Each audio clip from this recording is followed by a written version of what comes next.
Well-placed sources maintain that several investment options remain on the table for the club and that a deal is expected to be completed over the summer. What is up, guys? It's James from CopLogic, and we've got some news today about potential external investment for FSG and, of course, for Liverpool Football Club specifically. This all comes from Alex Miller. Alex Miller is a sports finance journalist. He works for a number of outlets, including the Mail, Mail on Sunday, the Mirror, Sunday Mirror, Daily Telegraph, a bunch of different outlets. Probably what's important to note about him is he covers a number of different football clubs. There's no Liverpool bias here from the journalist point of view, and this actually stems back to April. So in April he tweeted, very reliable source tells me investment into LFC likely over the summer, no specifics exactly when, looks like good news is on the way. Now that was back in April, and of course it is the summer now. As you probably know, the summer transfer window is open. We've been linked with a bunch of targets, and there's actually been two big targets that FSG have come out and said, well, actually via Fabrizio Romano, they've said that these targets are too expensive. We know one is Jude Bellingham, we've lost him, and we know one is Josko Gvardiol, and it looks like we're going to lose him to City. What's interesting is Alex Miller tweeted today, as of recording this video, it's only 3 hours ago that he tweeted this. He says, regarding LFC investment, well-placed sources maintain that several investment options remain on the table for the club and that a deal is expected to be completed over the summer. What that exactly means remains to be seen, what it means for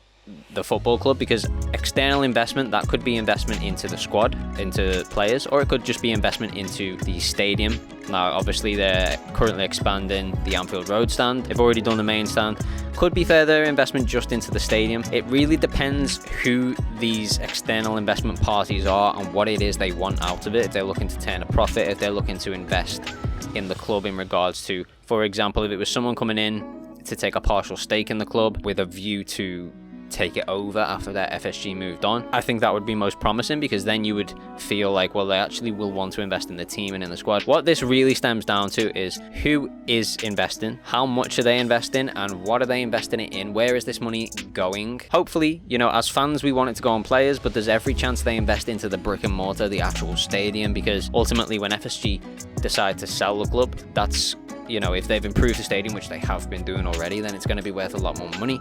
You could equally say the same about the squad. If we've won a bunch of titles and we've got a young squad that's ready to kick on and looks bright for the future, then yeah, that would also raise the value of the club. So let's wait and see what it is that they decide to invest in. One thing that's got me a little bit cautious is he also tweeted, and this was back in April when he initially released the report that this outside investment was due. He said, as things stand, there are no plans to expand Anfield further once the expanded Anfield Road end opens in the summer. Expect modernisation of the Sir Kenny Dalglish stand, but no major rebuild. Now, the Dalglish stand and the Kop can't be expanded because there's housing behind it, so unless they rehoused all of those people, that's not going to happen. They are old stands, so I could see a renovation taking place. I just hope that that money is not what they're going to use this external investment for. I hope they're not going to use this external investment to invest in the stadium, because we're all crying out here for players. As I said before, we've missed out on two big targets, and you know, when I say big targets, I feel as though they were affordable prices. So I'm not going to judge FSG just yet, because we don't know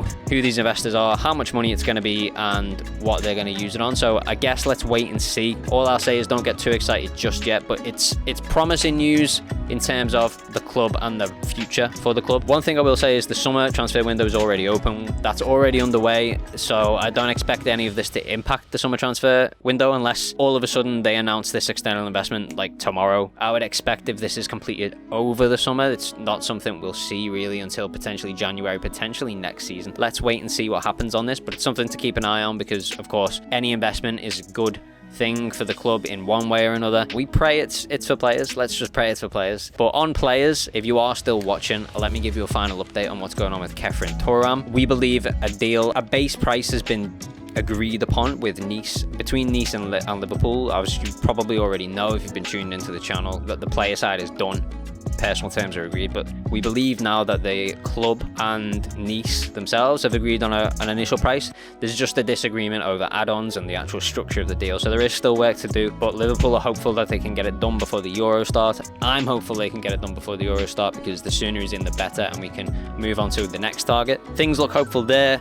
Things look bright for the future if this external investment comes in. Let's just wait and see who it is, how much it is, what they're planning to spend it on. So fingers crossed on that one, and make sure you subscribe to the channel. As always, I'll bring you all the breaking news as and when it's happening, and we'll see you in the next video. Peace.